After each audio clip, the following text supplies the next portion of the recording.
Oke. Belum ada orang. Belum ada. Kita cek dulu kali ya. Cek apa nih? Mau gue invite langsung gak? Invite langsung. Nanti aja tunggu ada orang. Pencet invite-nya pakai mana sih, Mat? Ini ya? Halo Koko. Halo kok. Koko. Kayaknya Kak Reza harus di-invite deh. Boleh. Mau? Halo. Halo Philip. Mungkin Halo. karena belum ada narasumbernya nih, kita sapa-sapa dulu kali ya. Boleh. Boleh. Perkenalan dulu dong. Oh ya, Di awal. mungkin kita perkenalan dulu kali ya. Di sini yang bakal memandu acara ini ada aku, Meta, dan di sebelahku Ada kok. ya. Hai. em,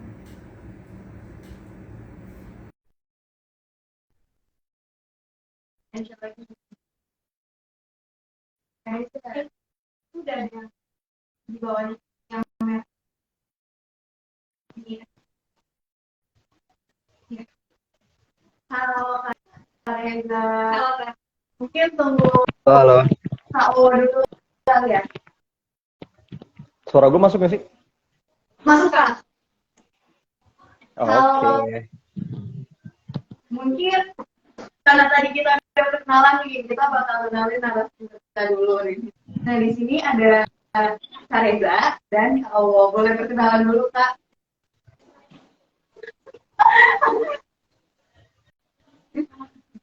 Siapa dulu nih, gue atau Owo dulu nih? Terserah, mungkin boleh Kak Reza dulu kali ya. Kak Owo lagi oke. Oke. Aston Salim. Oke, semuanya selamat sore. Ini ada 13 orang ya. Perkenalkan, nama gue Reza, Yohanes Reza, FTB, program studinya Pangan 2015. Ya bener ya, gue angkatan 2015 ya? Ya, 2015. Sekarang kerja di startup, produknya produk FMCG, makanan, minuman sih tepatnya, kayak plant-based milk gitu. Nah, kalau boleh, Owo, ini yang foto profil Instagramnya. Oh, lagi connecting ya? Lagi Oh, connecting. connecting. Ya. Oke. Tapi Ya, Owo nih, tadi Owo dari mungkin dulu kalau sampai kalian sekarang. pengen- Kenapa Kak? Ya, Owo dari dulu sampai sekarang foto Instagramnya nggak ganti-ganti, Wo. Malu, Wo, ganti gitu. Mungkin boleh nanti diganti ya Kak Owo. Itu udah ditokan ya sama Kak Reza. Aduh.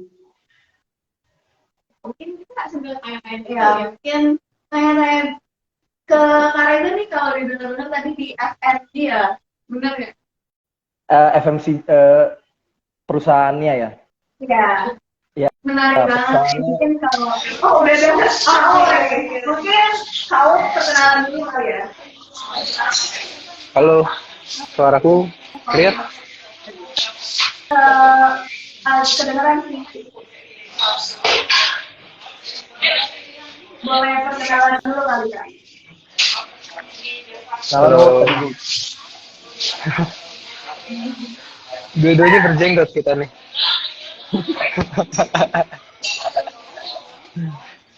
Owo, kenal dulu, Owo. Oke, halo teman-teman. Nama gue Christian Adi Saputra Wibowo. Buat yang wondering kenapa dipanggilnya Owo, yang nggak tahu lah anak-anak FKB itu yang ngasih panggilan nama Owo. Oke, mungkin boleh perkenalan nih. Mungkin Kak Owo dari angkatan berapa, dari sekarang mungkin kerjanya di bidang apa nih? Oke. Boleh juga tahu. Dari angkatan 2016, 1 tahun di bawahnya Bang Reza. Terus habis itu, apalagi Matt? Kerja di mana? Kalau nggak ini dulu deh, dulu jurusannya apa, terus nanti kerja di bidang apa sekarang? Oke, gue angkatan 2016, pangan, teknologi pangan. Itu angkatan kedua, angkatan pertamanya itu kan si Bang Reza tuh 2015, baru ada di Atma Jaya. Pangan baru berdiri, terus habis itu sekarang ini sih lagi sibuk kerja di klinik satu dental namanya, kalau teman-teman tahu. Saat ini itu menjabat jadi supervisor klinik gitu. Oke, ini dari dua-duanya ini menarik banget nih. Mungkin yang lain pada penasaran, pengen nanya-nanya lebih lanjut. Penasaran banget, kita berdua juga penasaran banget sih. Mungkin kita mulai dulu ya. Aku mau nanya nih kok, kira-kira kenapa sih kok memilih buat masuk ke FTB gitu? Apa hal yang bikin kok tertarik sama dunia FTB gitu? Boleh, Koko siapa siapa dulu nih? yang dijawab? Kalau Koko Ngomong-ngomong. itu kalau gue bukan Iya. Koko, gue abang. Kita berdua kali lagi ya. Yang sebelah bukan Koko itu. Tuh. Boleh dijawab pertanyaannya Kak. Kita penasaran banget soalnya nih. Apa sih alasan kakak-kakak ini milih FTB gitu? Kenapa wo? FTB wo? Alasan yang bagus-bagusnya ya. Alasan yang bagus-bagusnya dibagus-bagusin ya. Karena kalau misalkan kita ngomongin di Indonesia sendiri ya, biotek itu kan hal yang baru, dan biotek Atmajaya itu salah satu yang oke sih. Maksudnya kalau teman-teman join di sini ya bersyukurlah, karena teman-teman mendapatkan hal yang sebenarnya banyak orang mau. Dari angkatan gue aja sebenarnya 2016 itu pas lagi banyak ujian masuk dan lain-lain itu yang nggak keterima banyak loh. Maksudnya bukannya gimana-gimana, tapi maksudnya kita juga cukup beruntung lah kalau kita ujian masuk dan lain-lainnya dapatnya FTB, karena FTB Atmajaya itu lumayan diakuin sih. Kalau alasan yang sebenarnya sih ngikut-ngikut teman. Kenapa? Sejujurnya kenapa Kak? Thank you. Kalau alasan sejujurnya sih ngikut-ngikut teman. Sama ya, kayaknya kita semua nih sama ya. Aku tuh di angkatan 2015 itu ada satu orang namanya Timothy Eka Putra, itu salah satu senior juga. Nah, di 2015 itu saya kebetulan gue tuh sama dia memang udah kenal dari dulu sebelum kita masuk kuliah. Kebetulan target pertama gue itu kedokteran waktu itu, tapi itu hal yang sulit ya. Kedokteran itu butuh selain butuh mental yang cukup, itu butuh ilmu ya ternyata. Kalau cuma mental nggak cukup ya. Nah, dari situ akhirnya pilihan kedua gue jatuh ke Kutek di Atma, karena salah satu senior di 2015 namanya Timothy Eka Putra itu banyak sharing-sharing lah gimana kehidupan kuliah di sana dan lain-lain, dan kayaknya seru. Dan gue Tapi kalau ngikut temen gitu tetap enjoy kan ya Kak? enjoy. Dan benar-benar nih tadi ada jawaban bagusnya dan jawaban jujurnya. Mungkin kali itu juga gitu kali ya, jawaban bagus dan jujurnya. Boleh nih biar udah nih. Jawaban bagus sih nggak ada ya. Gue kayak jujur-jujur aja deh gue ya. Jadi kayak waktu itu kan kalau dulu Atma tuh masih sering, ini zaman-zaman belum COVID kan, masih sering kayak bikin edufair gitu kan, kayak SMA gitu. Dulu gue SMA-nya di Gons, jadi Atma tuh pernah edufair di Gons. Di Gons tuh terkenal banget kayak Atmajaya tuh kayak sekolah kelas 13-nya Gons gitu. Jadi kayak anak Gons pasti lanjutnya Atma, Gons Atma gitu. Dan salah satu yang benar kata Owo, fakultas yang memang cukup prestis dulu selain kedokteran karena mahal dan susah sih. Karena mahal dan susah adalah biotek gitu kan, yang kayak ibaratnya ya nyerempet-nyerempet dikit lah gitu. Kayak 4 semester pertama mirip kita loh sama biokimia lah apa segala macam gitu. Nah, terus kenapa akhirnya prodi teknologi pangan? Awalnya gue nggak tahu kalau itu tuh baru ada gitu. Kalau gue akan jadi angkatan pertama tuh gue baru tahu gitu. Akhirnya gue milih teknologi pangan tuh karena gue mikir, oh iya selama ada manusia pasti tetap akan butuh makanan kan.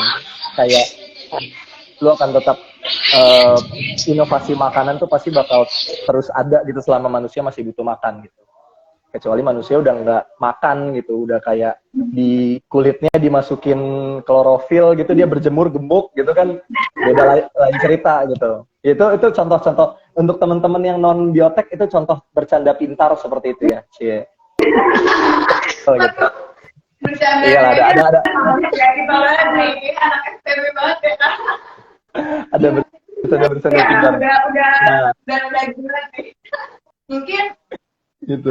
udah menjawab kali ya pertanyaan teman-teman yang kenapa sih alasan STB. Mungkin kita lanjut ke pertanyaan selanjutnya kali ya. Ini kayaknya ada pertanyaan kayak yang lain juga kayak penasaran gitu. Nah, kakak ini selama di STB ini pernah ikut ormawa apa aja sih kak? Terus kalau misalnya ikut itu ormawanya apa? Oke. Dari Mau dari gue siapa dulu dulu? kali ya. Boleh. Dari yang muda dulu. Kampret. Gue straight dari semester 2 sampai semester terakhir, nggak sampai skripsi sih. Itu senat, memang dari awal tuh targeting untuk masuk senat, karena gue sangat tertarik dengan organisasi mahasiswa yang mengorganisir event-event di bidang kemahasiswaan sih terutama. Dari background gue di sebelumnya juga OSIS di sekolah SMA, lanjutin ke kuliah, mungkin teman-teman, apalagi teman-teman yang semester baru ya, mungkin kalau ada yang join juga di antara 12 sampai 14 orang ini, itu organisasi yang paling mirip sama OSIS pas teman-teman jalanin di SMA itu sebenarnya senat. Nah, tapi bedanya apa? Bedanya itu kita lebih levelnya itu di mahasiswa, di mana kalau kita udah ngomongin mahasiswa itu yang nentuin gimana cara pola kita berkehidupan di masyarakat ke depannya. Banyak orang yang mungkin belajar dari senat, banyak yang belajar organisasi lain, tapi organisasi yang di level mahasiswa itu pasti akan berpengaruh lah kehidupan teman-teman habis ini. Kalau dari gue sendiri sih, ya gue milih senat karena itu sih, maksudnya organisasi yang ngurus kemahasiswaan, di mana teman-teman bisa upgrade soft skill teman-teman, tapi juga bisa bantu juga buat sekeliling teman-teman untuk bantu upgrade soft skill mereka atau apa yang mereka mau gitu. Wah, jadi kalau misalnya kita nanya-nanya tentang senat bisa nih ya Pak? Karena kan senat dari awal sampai akhir nih, berarti kita bisa banget nih nanya-nanya. Udah banyak ya, kalau banget nih nanya-nanya ya Pak? Boleh banget. Ngomong-ngomong, jadi ceritanya yang seru adalah gue sama Reza ini ketua senat angkatan 2017-2018. Gue wakil ketua senatnya waktu itu. Bagi yang belum tahu. Bener nih ya, benernya.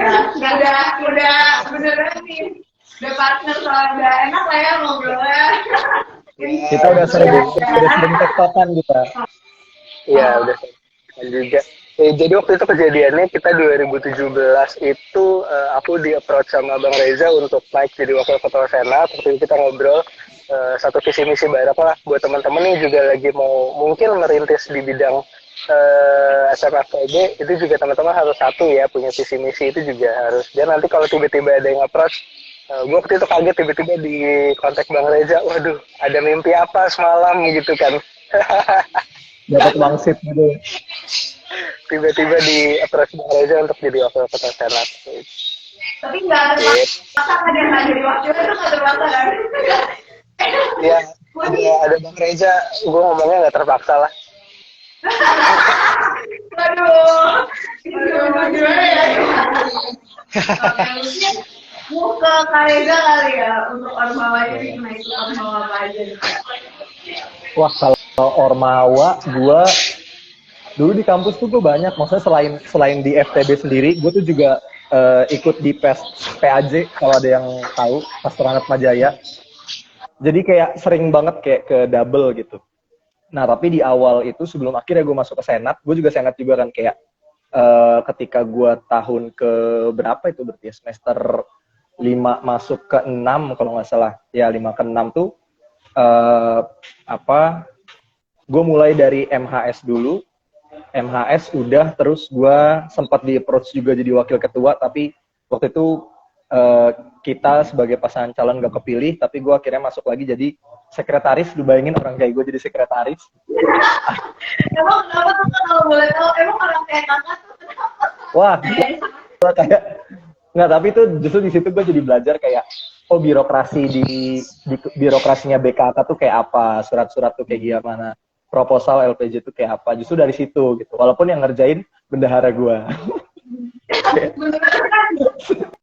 Sekretarisnya waktu itu zaman gue sekretaris, ketuanya Mervin waktu itu 2014, wakilnya Sergio Andino. Nah terus tahun berikutnya akhirnya gue majulah jadi ketua. Nah di awal-awal tuh sebenarnya gue pernah juga, teman-teman mungkin kalau ada anak FRES di sini, dulu tuh gue sempat masuk FRES, bukan nggak sampai jadi anggota, masih calon anggota gitu kayak yang latihan apa segala macem, cuma bentrok karena di saat itu gue 3 gitu, jadi kayak gue ikut senat iya, di pastoran itu gue ikut, kalau ada yang tahu THS THM, gue ngajar di situ, terus masa ditambah lagi FRES nggak kepegang, akhirnya gue ambil 2 doang, pastoran Atmajaya sama senat gitu. Akhirnya ya dengan berat hati FRES nggak dilanjut, tapi tetap naik gunung bareng sampai sekarang, buktinya kemarin. Kayaknya tempat gunung ya. Oke, ini masih ada pertanyaan lagi berhubungan juga dengan orang-orang ini kan. Tadi kalau kita dengar nih kan cukup aktif ya, kakak-kakak ini cukup aktif di Ormawa. Emang aktif banget ya di Ormawa.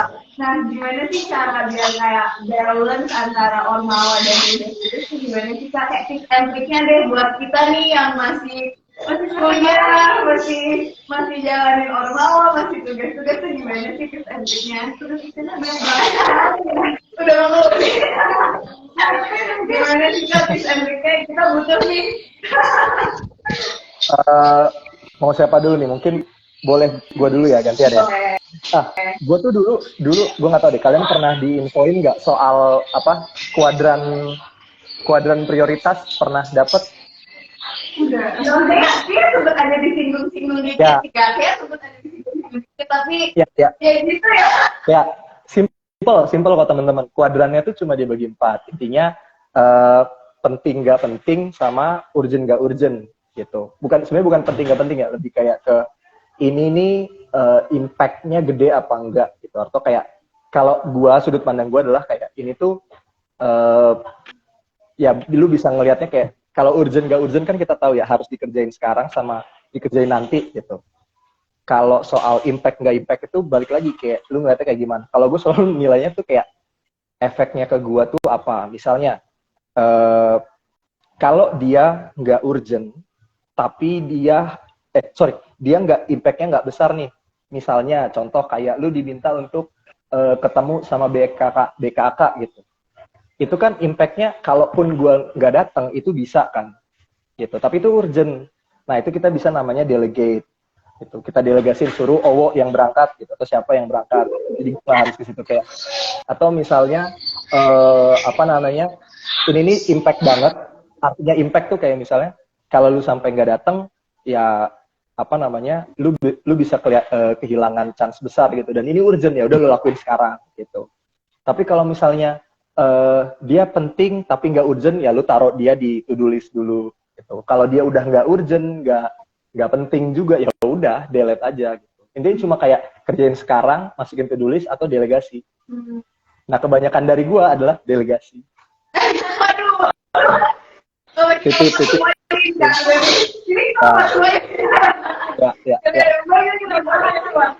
Ya.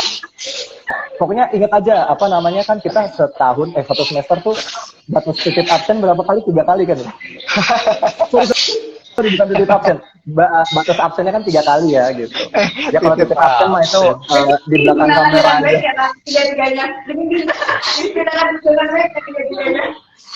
Intinya pokoknya gunakanlah cara-cara yang sebaik mungkin, perbanyak teman, bertemanlah dengan dosen ya kan.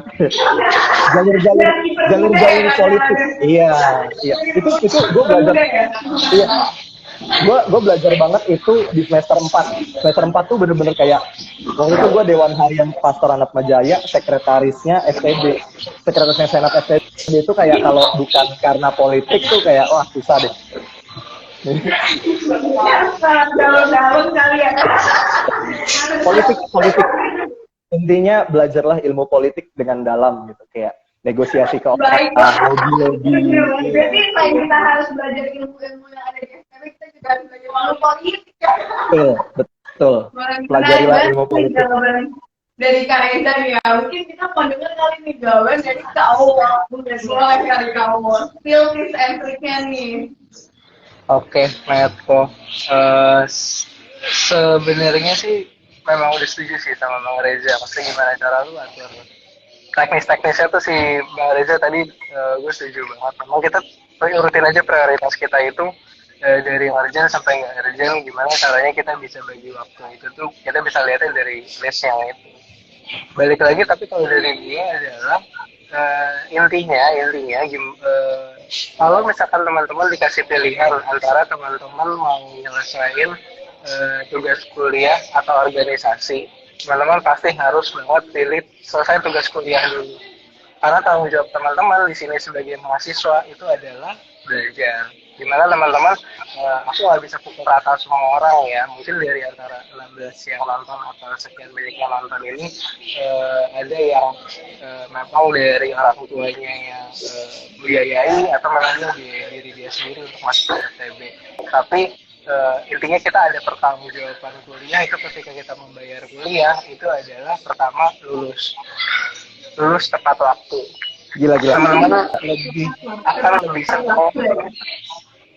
akan lebih senang ketika melihat orang tua teman-teman atau siapapun yang membiayai teman-teman di kuliah ini tersenyum pas teman-teman sudah ketimbang pas terpilih jadi wakil ketua senat. Itu ada dua hal yang berbeda. Jadi intinya ketika teman-teman ada di persimpangan antara pilih organisasi atau tugas kuliah, teman-teman pilih tugas kuliah dulu karena itu tanggung jawab teman-teman.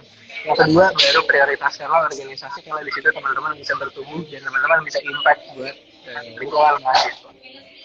Wah ini tipsnya berguna banget ya buat kita nih yang masih kuliah nih.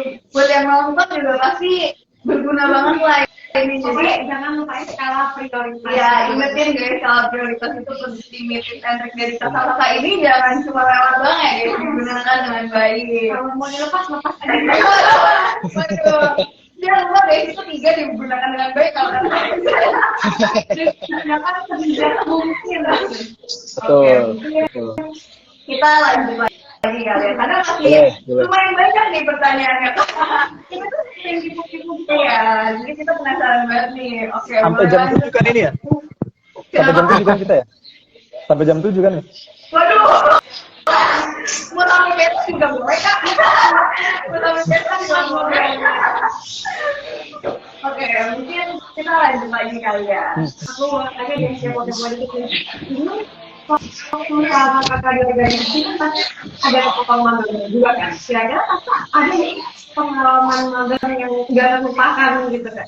Kayak suka-dukanya, pengalaman yang paling berkesan lah. Nyarinya cerita atau enggak gitu, boleh kan? Boleh diceritain nih. Kita juga Boleh ada nih, boleh di spill nih karena kita bentar lagi kayaknya udah harus bikin magang juga ya. Jadi boleh kalian ceritain pengalaman yang suka-dukanya. bisa jalannya. Aduh, magang ya. Aduh, kenapa gitu kak? Kenapa gitu? Mau Owo dulu ya? Owo dulu deh, boleh deh. Mau ngatur kalimat dulu gimana caranya ya Jay ya supaya terlihat halus ya. Boleh. Iya. Boleh mikir dulu nggak apa-apa kak. Waktu kita masih banyak banget. Masih banyak kak. Kita sampai besok kita jawab. Oke, siap. Oke, thank you teman-teman. Ngomong-ngomong, kalau magang itu di Atma Jaya sebenarnya kita butuh diupdate sih. Teman-teman masih dapat yang 1 bulan nih. Wah kita belum Ya? Belum sampai ya? Oke. Boleh coba dijawab pakai lagi. Iya, karena di masa kita itu magang itu tuh 1 bulan. Jadi kita cuma dikasih 1 bulan untuk magang. Nah, pengalaman magang 1 bulan itu teman-teman kalau bisa bayangin kayak teman-teman itu hidup 17 tahun tapi teman-teman cuma ngerasain 5 bulan. Perbandingan sangat-sangat sedikit banget. Jadi teman-teman seakan-akan kayak masih ngeraba-raba tapi internship-nya atau magang itu sudah berakhir. Jadi sebenarnya yang mau dia ngomong di sini adalah pengalaman kita magang itu selama 1 bulan itu sangat-sangat minim sekali. Tapi semoga Atma Jaya atau FTB mendengar aspirasi kita supaya lebih perpanjang kali ya. Nah, kalau diperpanjang sebenarnya kalian repot sih, kan lebih lama waktunya. Kalau saya kan 5 sebulan. Kayak ada dilimpahkan ke kita ya, Tay. Anyway, magang 1 bulan itu yang gue sangat-sangat berkesan adalah waktu itu gue bener-bener loncat. Jadi gue teknologi pangan, tapi waktu itu gue magang jadi sales di Fiesta Seafood. Nama perusahaannya CPB kalau teman-teman mau tahu. Jadi di Fiesta Seafood itu jadi sales sebulan. Nah, karena magang itu sebenarnya rebut-rebutan juga ya sama teman-teman yang lain. Teman-teman yang balik lagi yang sebelumnya Bang Reza ada ngomong, teman-teman harus pintar gimana caranya ngobrol sama dosen. Karena di pas magang ini teman-teman benar-benar harus tahu nih dosennya siapa, mau bawa teman-teman kemana. Karena pas magang itu teman-teman dibawa dosen untuk ke perusahaan dia atau ke project-project dia untuk magang sebenarnya. Sorry. Jadi 1 bulan jadi sales itu waktu itu belajarnya banyak banget sih. Maksudnya kita yang nggak tahu apa-apa tentang dunia industri, jualan dan lain-lain, di situ deskripsiin ada modern market, ada traditional market. Traditional market itu nggak cuma pasar yang kita tahu, tapi ternyata traditional market itu minimarket, toko-toko kelontong itu maksudnya ke traditional market. Yang begitu-gitu sih banyak dipelajarin pas magang. Intinya aku bisa kasih ke teman-teman adalah ketika teman-teman magang, serap ilmu sebanyak-banyaknya sekalipun itu bukan jurusan teman-teman. Itu penting. Karena next, setelah lepas dari itu semua, teman-teman akan makin punya banyak pilihan. Kalau dari gue sih itu sih. Wah, makasih. Jelas nih kalau jangannya bakal kita ingat nih itu. Kita serap semua ilmu yang banyak kayak. Terus ya. Oke, lanjut. Kayaknya sudah Reza ya. Nah,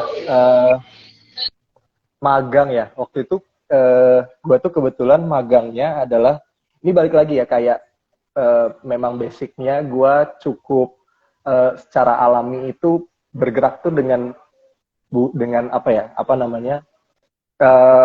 bukan orang yang mengandalkan intelektual, jujur, kayak maksudnya nggak seberapa lah gue, kayak gue lebih banyak main politik. Jadi gue tuh magangnya sebenarnya di politik lagi nih. Gue jadi waktu itu magang di kalau kalian tahu Kementerian Pertanian di Pasar Minggu, itu mereka punya salah satu badan namanya BPTP, Badan Pengolahan Pasca Panen intinya. Nah itu kan kayak yang masih nyerempet biotek kan, kayak pengolahan hasil tani urban, hasil tani Jakarta. Nah gue magang di situ. Kalau misalnya ditanya apa yang gue dapat, sebulan tuh nggak dapat apa-apa sebenarnya, kayak lebih ya udah, maksudnya kayak Kementerian Pertanian atau BPTP ini punya proyek apa ya gue kerjain dan dikejar dalam waktu 1 bulan gitu. Cuma kayak yang gue kerjain waktu itu lebih mirip praktikum yang dipersingkat gitu. Jadi kita kayak ngecek misalnya hasil tani pertanian tuh kan hasil tani urban atau pertanian di kota itu kan nggak jauh-jauh kayak hidroponik lah atau kayak pertanian kelinci lah gitu, kayak bukan yang pertanian skala besar kayak di daerah Bandung atau Jogja atau di Jawa Tengah gitu. Nah lebih kayak gitu diolah seperti apa, terus kayak hasil yang paling baik itu kayak gimana. Nah, kalau boleh share sedikit di luar magangnya gue, kayak kalau gue boleh share dikit misalnya, ini hack yang gue baru ketemu setelah gue lulus kerja, setelah gue masuk dunia kerja gitu. Kayak, pernah nggak sih kalian ngelihat meme tuh kayak gini? Orang tuh ketika ngelamar kerja, orang kantornya kayak minimal pengalaman kerja 1-2 tahun. Lah kan kita daftar kerja buat dapat pengalaman kerja gitu. Tapi kita mau yang 1-2 tahun, tapi kita belum punya pengalaman kerja gitu, terus bolak-balik.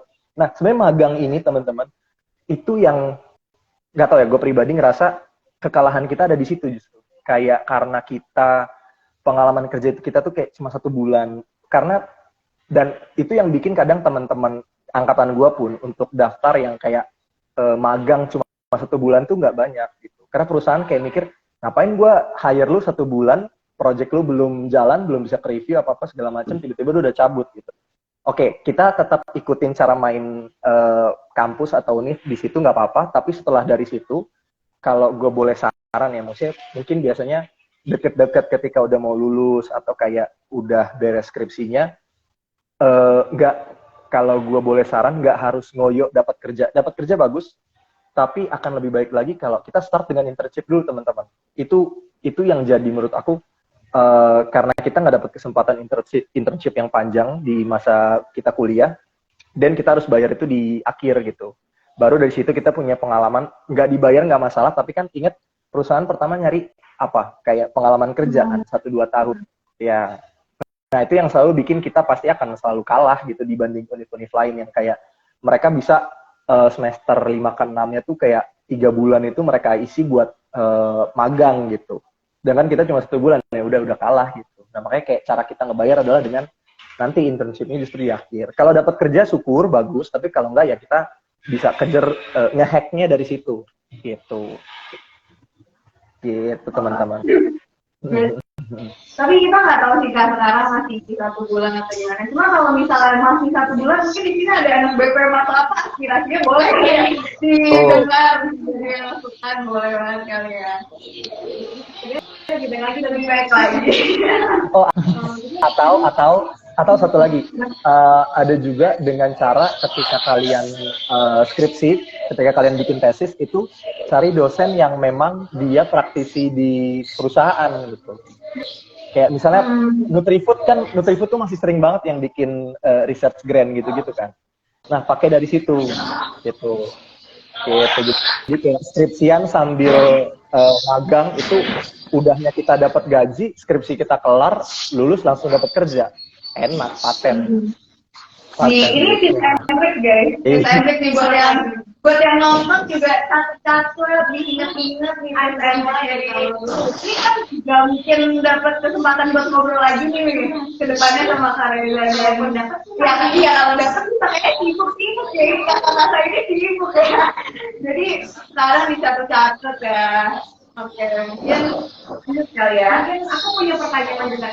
Kan tadi kita ngomongin tentang masalah dunia kerja ini. Kira-kira ada nggak tips and trick buat dapat kerja pertama kali? Kayak tadi bilang kan nggak harus selalu maksa buat dapat kerja langsung. Kira-kira ada lagi tips and trick lainnya biar bisa dapat di perusahaan yang memang kita mau gitu. Mungkin dari KO kali ya kan Karela tadi udah feel ini lah tips and trick nih. Mungkin dari KO ada kali tips and trick. Jawaban gamblangnya orang dalam, teman-teman. Boleh cari kontak-kontak kita kali ya. Orang dalam boleh cari kontak-kontak kita. Oke. Mungkin gue jelasin dulu ya di awal gue dapat kerja itu gimana, kenapa gue bisa sampai ngomong kayak tadi.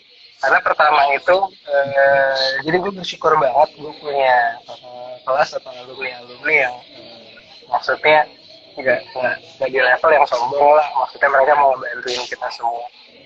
Salah satu yang gue terbantu juga karena gue ikut organisasi SFFB, waktu itu gue bisa kenal sama satu orang kakak kelas namanya Florentina Godeliva, waktu itu angkatannya Bang Reza juga 2015. One day pas lagi COVID 2020, gue tuh lulusan COVID, jadi 2020 gue lulus. Itu sangat sulit sekali cari kerja kalau teman-teman mau tahu. Di masa 2020 itu semua perusahaan lagi nutup pintu, ngurangin karyawan dengan caranya expense mereka tuh nggak tinggi. Nah, tapi ada satu broadcastan waktu itu dari beliau, dari si Florentina Godeliva ini, untuk gimana caranya teman-teman ada buka lowongan jadi relawan COVID dari Dr. LT spesialis patologi klinik, SPMK, mikrobiologi klinik di Atmajaya juga, itu lagi buka lowongan untuk membantu.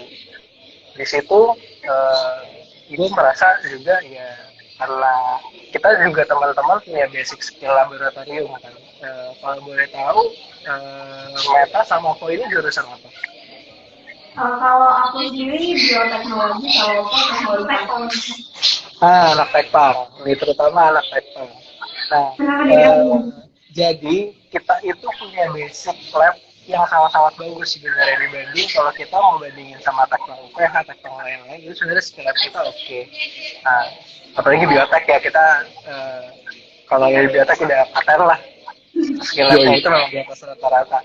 Kalau tekpang itu manfaatin banget pelajaran-pelajaran yang bersinggungan sama biotek karena pertama kali gue dapat kerjaan sebagai relawan COVID ini itu gue ambil resiko karena gue nggak punya pengetahuan sama sekali tentang virus, tapi gue punya basic skill untuk nge-lab di waktu itu PCR. PCR itu maksudnya materinya siapa ya bang? Teknian ya di. Teknian. Lu lupa PCR digebukin Denny lu. Oh iya, benar teknian. Ya, jadi salah satu aslab juga, aslab gue dari angkatan 2015 itu Denny, dia juga yang banyak ajarin angkatan kita sih. Nah, di situ juga banyak belajar di lab dan lain-lain, akhirnya masuk terjun ke dunia PCR, lalu berlanjutlah sampai sekarang untuk di klinik. Tapi intinya di yang perusahaan pertama itu gue bisa masuk karena ini bantuan kakak kelas ini, satu orang ini yang dia broadcast, kita approach, karena kita udah pernah kenal, udah pernah ngobrol, satu senat bareng-bareng, waktu itu zaman ketuanya Mervin. Dan di situ baru bisa lah gue direkomendasi ke si dokter spesialis ini. Tapi inti dari awalnya itu adalah kenalnya dulu. Teman-teman nggak usah ngobrol, teman-teman nggak usah yang benar-benar dekat setiap hari jalan bareng. Tapi teman-teman senang, teman-teman tahu, saling tahu. Jadi di situ bisa ngebantuin satu sama yang lain. Itu kenapa gue bisa bilang modal. Tapi ya basic skill harus tetap ada lah. Laboratorium itu kita dapat bekal oke banget dari Atma Jaya. First step-nya itu adalah kalau teman-teman mau cari kerja, intinya tipsnya itu adalah tadi, satu, kalau teman-teman ada kenalan jangan malu, runtuhin ego teman-teman approach. Tapi kalau yang kedua, teman-teman kalau misalkan mau buka mobil bisnis dan segala macam itu juga jangan takut, teman-teman belajar dari awal, semuanya pasti belajar. Kalau triknya itu sendiri, tipsnya lagi sebenarnya, teman-teman kalau misalkan teman-teman pilih kerjaan pertama teman-teman itu harus benar-benar yakin dan dipikirin dari awal matang-matang banget. Karena pertama kali teman-teman dapat kerjaan itu teman-teman ngejar, teman-teman di situ beradaptasi gimana caranya bekerja, dan kebiasaan itu yang akan teman-teman bawa ke perusahaan berikutnya. Maksudnya adalah waktu itu gue dari Tekpang loncat ke klinik. Sampai sekarang gue dipercaya megang cabang klinik di mana-mana itu karena start gue adalah di klinik. Jadi kalau untuk loncat lagi ke dunia kawan atau ke dunia yang lain itu mungkin akan sedikit sulit. Nah, jadi hal yang gue alami mungkin teman-teman bisa alami atau tidak teman-teman alami juga, bisa jadi juga adalah ketika teman-teman pertama kali dapat kerjaan, pilih kerjaan, teman-teman pikirin dulu matang-matang teman-teman mau ke arah yang mana. Jangan buru-buru, santai, nggak ada yang buru-buru teman-teman. Harusnya kiamat 2014 sudah 2012 sudah lewat, harusnya udah ada lagi. Kalau dari gua sih gitu sih. Jadi pokoknya jangan lupa kalau misalnya ada kenalan jangan malu-malu gitu ya saya. Benar banget, jangan malu-malu kalau mau kontak. Tapi yang di kontak juga jangan malu-maluin ya.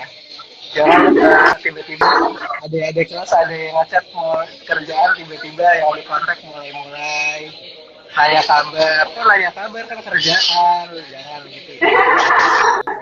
Soalnya ini gue lihat dari tadi yang keluar masuk banyak angkatan atas juga nih.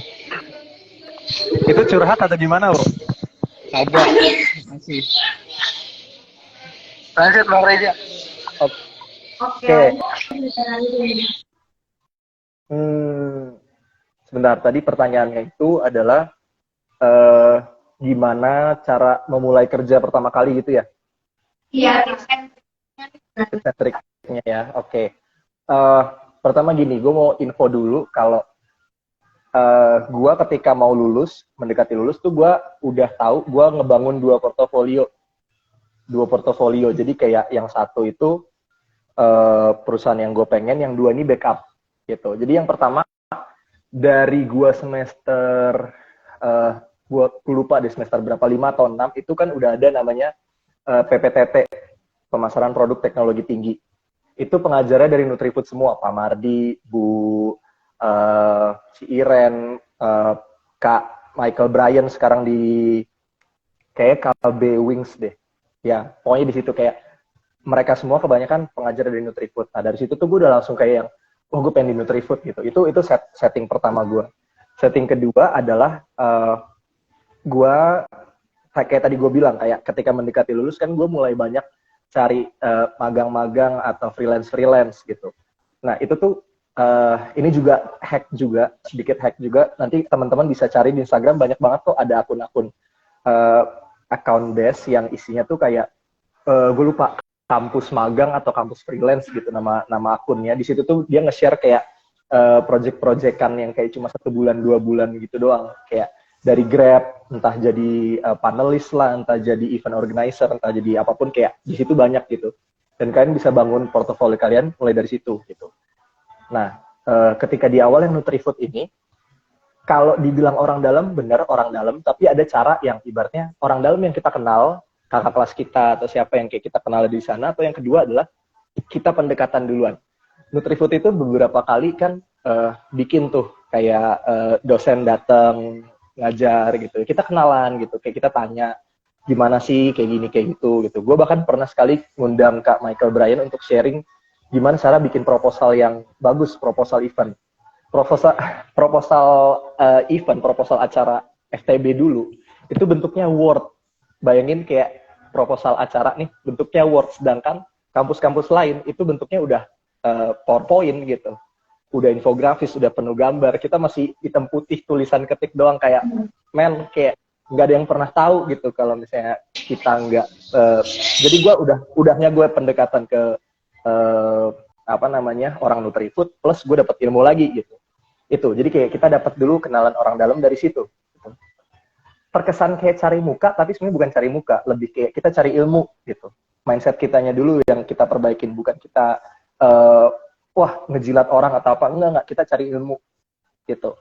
Udah, terus akhirnya beberapa kali kebetulan Nutrifood tuh bikin event-event kayak, kita cari tahu dulu kan company-nya ini biasanya mereka punya kebiasaan untuk kayak ngebuka internship atau leadership academy apa segala macam tuh biasanya Unilever, Frisian Flag, Danone, Nutrifood, MT gitu mereka buka gitu. Dan gue cari tahu dari situ gitu. Akhirnya ketemulah gue Nutrifood Leadership Award waktu itu, kebetulan dapat posisi ketua senat, jadi gue bisa apply ke sana gitu.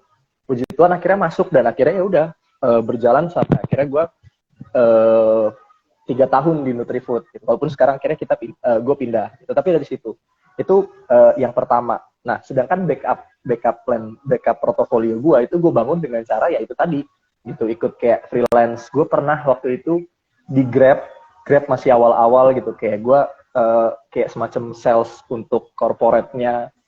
Terus juga pernah, kalau kalian pernah dengar istilah venture capital untuk fintech, kayak semacam perusahaan yang ngedanain startup, itu gue juga ikut untuk, walaupun cuma bagian eventnya doang gitu, tapi gue ikut. Gue ngebangun itu juga sambil gue tetap, gue punya satu tujuan yang gue pengen, tapi kalau ini nggak kecapaian, gue masih punya backup di sini gitu. Dan dua-duanya tuh udah gue dapat ketika belum lulus, kayak udah mendekati lulus tuh gue udah dapat offering. Gue udah dapat offering dari Nutrifood, tiba-tiba yang venture capital ini nawarin gitu. Ya, tapi kayak ya gedean Nutrifood, minta maaf gitu. Akhirnya saya masuk Nutrifood gitu. Jadi kayak orang dalam tuh ada 2, kayak entah yang kita kenal atau kita cari tahu. Dan yang kedua adalah bikin portofolio dari sejak kita mulai nyusun skripsi. Itu waktu kalian paling lenggang sebetulnya. Karena Ormawa kan udah nggak terlalu, kuliah juga udah nggak banyak kalau kalian nggak banyak uji nilai. Dan kalau dosen penel kalian itu enak, diajak ngobrol apa segala macem. Oh, sama ini, ambil penelitian tentang tempe. Mantap. Mantap, mantap. Butati Cepat seneng lulus. ya tempe ya? Butati kayak seneng tempe. Kasih jempolnya. Gue sampai ada Mikirnya tempe Kak. tempe gue. Rhizopus microsporus TB23, gue masih hafal. Rhizopus microsporus TB23. Karena Ya, Butati bakal seneng banget nih ya sama Kak Reza karena dipromosiin di tempe nih. Ya.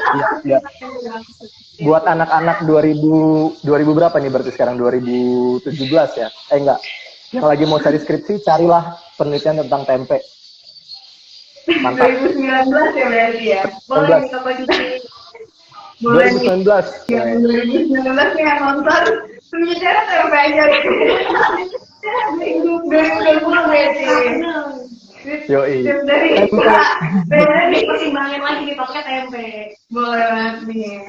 Oke, kita udah masuk ke pertanyaan terakhir nih. Oke. Boleh nih. Pertanyaan terakhir nih, Kak. Seberapa banyaknya peluang kita alumni FTB nantinya buat dapat kerja di bidang yang sesuai dengan apa yang kita pelajari sekarang ini, sesuai jurusan kita? Sorry, gimana tadi? Kayak seberapa banyak peluang kita alumni FTB nih untuk nantinya di dunia kerja tuh kerjanya di bidang kayak yang emang sesuai dengan kita gitu, Sesuai jurusan kita. kan biasa banyak yang kayak pindah-pindah gitu. Lainnya tak potensi tiba-tiba Ya. bisnis. Seberapa besar sih peluangnya buat kita tuh untuk kayak IP ya? Apakah banyak peluang kerjanya untuk di Indo sendiri atau gimana? Gimana tuh? Owo yang lebih advance sih tau gue tuh bisnisnya. Gimana nih kakak-kakak? ya kalau kita ngomongin soal ini spesifik Indonesia ya.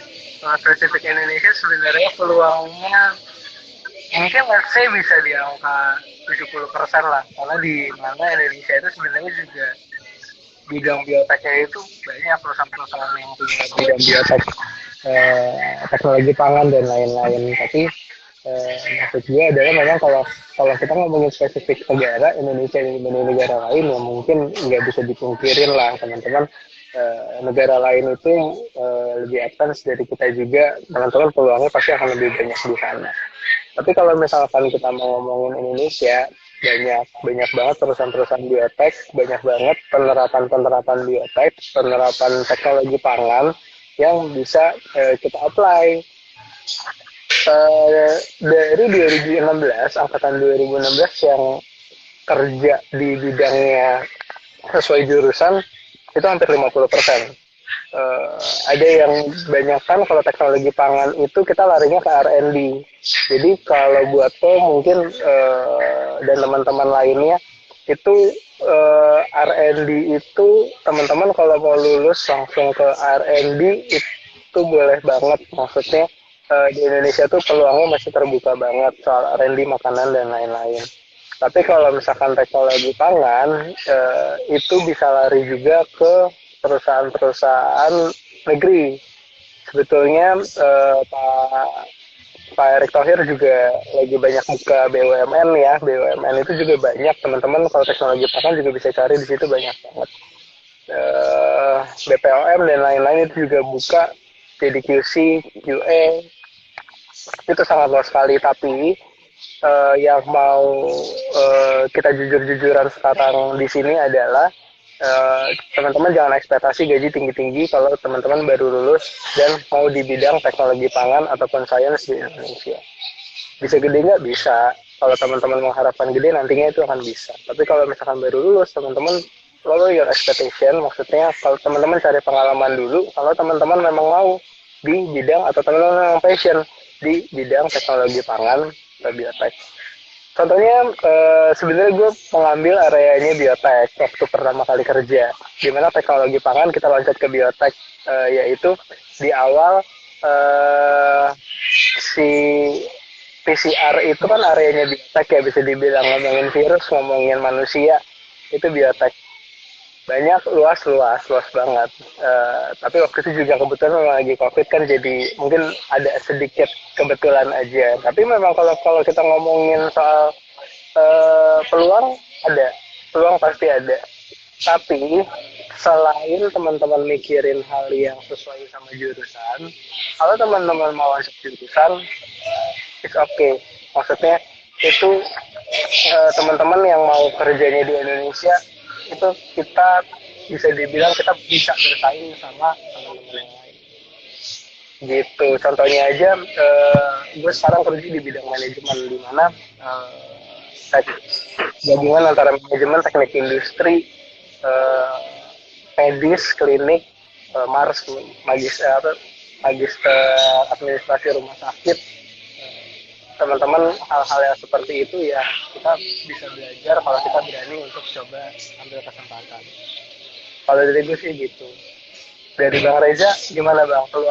Menurut lo peluang anak-anak atau angkatan bawah kita untuk berapa tahun ke depan nih yang lulus? Oke. Peluangnya gimana Bang? Gini, pertama pisahin dulu posisi atau jabatan pekerjaan sama model bisnis, ya. Kita pisahin dulu kayak apa yang kita kerjain sama model bisnisnya. Bisnis macem-macem, tapi di dalamnya tuh kerja posisi itu aja pasti, kayak sales, operational, R&D, sales, operational, R&D. Tapi yang akan menentukan bisnisnya itu growth atau enggak, si payung bisnisnya sendiri, ya kan. Kayak contoh misalnya otomotif di dalamnya ada R&D, ada, di dalamnya ada sales, ada, di dalamnya ada operation, ada. Tapi kalau ini gue ngomong pakai ini ya, pakai data. Teman-teman bisa ngecek juga nanti. Ada akunnya American Economic Forum. 2023 sampai 2030 nanti yang akan growth itu beberapa yang gue lupa. Ada beberapa scoop bisnis yang akan growth banget. Tapi 3 yang gue ingat itu adalah yang pertama IT, kedua renewable energy kayak green energy, makanya sekarang kayak listrik, motor listrik, mobil listrik tuh gede banget. Sama yang ketiga health product, health, medical gitu. Medical sama green health gitu-gitu itu bakal growth banget gitu. Makanya kenapa kalau teman-teman lihat produk-produk vegan makin lama makin gede gitu. Tempe Movement, Better Nature, Bergreens, Green Rebel itu segala macam growth-nya gila-gilaan karena memang akhirnya manusia bergerak ke arah situ gitu. Yang lebih sehat, lebih nature, lebih alami gitu. Inovasi-inovasi produk pangan makin gede. Medical juga, apalagi dengan pandemi yang sekarang, kayak orang makin aware lagi untuk kayak yang sebelumnya misal kayak mereka ngelihat kesehatan tuh, oh yaudahlah vitamin cukup gitu, kayak atau ngecek tuh kayak medical check up tuh kayak sekali aja gitu. Nah sekarang mereka jadi lebih aware gitu. Apakah itu peluangnya besar? Besar banget gitu. Di bidang yang gue lakuin sekarang untuk health dan produk makanan sehat itu growth-nya 20% teman-teman. Di retail, di modern retail itu growth-nya 20% dari 2020 ke 2023 ini gitu. Jadi itu dia eksponen terus gitu. Kalau teman-teman sempat mampir Grand Lucky atau Food Hall atau Ranch gitu, itu produk-produk sehat tuh makin lama stall-nya makin gede gitu.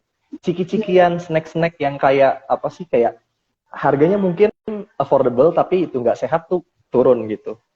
Orang nggak apa-apa spending lebih besar tapi untuk dapat produk inovasi yang lebih sehat gitu. Jadi apakah peluangnya besar? Besar di bisnis-bisnis ini. Dan FTB jadi salah satu yang punya background knowledge, basic knowledge untuk ada di poin-poin ini tadi. Cuma pertanyaannya adalah, mana yang teman-teman senengin? Kayak, oke, gue anak FTB, tapi apakah gue harus selalu jadi R&D? Nggak juga.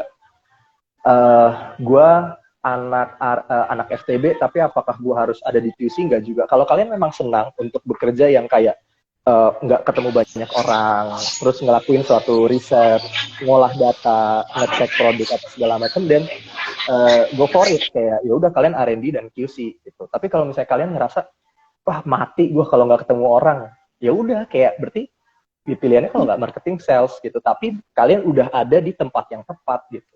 FTB tuh udah kayak menurut gue ya kayak PR kita tuh cuma untuk menyuarakan semakin luas lagi betapa kerennya kita gitu. Walaupun kita di dalam situ setengah mati ya di tempat, tapi percayalah lulus dari situ kalian udah ngerasa kayak ya udah nggak ada lagi yang bisa ngasih gue pressure gitu. Gue udah pernah ngalamin namanya semester 4 bro, gila lu. Lu udah lulus semester 4 tuh kayaknya hidup tuh kayak ya udah apalagi sih ini yang datang gitu, kayak come on gitu. Gitu kayak ketika udah kalian jadi lebih tough gitu, dan cara pikir, pola pikir kalian tuh udah beda banget. Kayak nyusun setiap hari nyusun laporan penelitian tuh lama-lama lu ketika lu ngomong lu udah keasah. Oke, latar belakangnya ini, metodenya ini, yang gue lakuin ini hasilnya apa, evaluasinya apa gitu. Terus nanti pun di manajemen, di bisnis pun juga kan ngomongnya seputar situ, seputar itu terus gitu. Jadi kalau mau balik lagi kayak kalau apakah peluangnya gede banget. Nah, tinggal kacamata kalian melihatnya tadi itu. Selama nggak jauh-jauh dari sini dan ya udah kalian udah ada di tempat yang tepat. Tinggal nanti di dalam payung ini, payung bisnis yang tadi ini, di dalam situ kalian mau ada di bagian yang mana gitu, mau berperan yang di part yang mana gitu, part R&D kah, operasional kah, QC atau sales atau marketing gitu. Dan itu sama aja sebenarnya, kayak kalau mau dibilang kalau nanti kalian mau hitung-hitungan ya kayak ini kayaknya lebih cuan nih, lebih untung, kayak balik lagi semakin besar usaha kalian ya semakin besar kalian dibayar gitu, semakin banyak pengalaman kalian semakin tinggi kalian dibayar gitu. Oke, udah menjawab nih. Udah seluruh pertanyaan kita kayaknya udah terjawab semua nih ya soal kakak-kakak ini. Tahan dulu.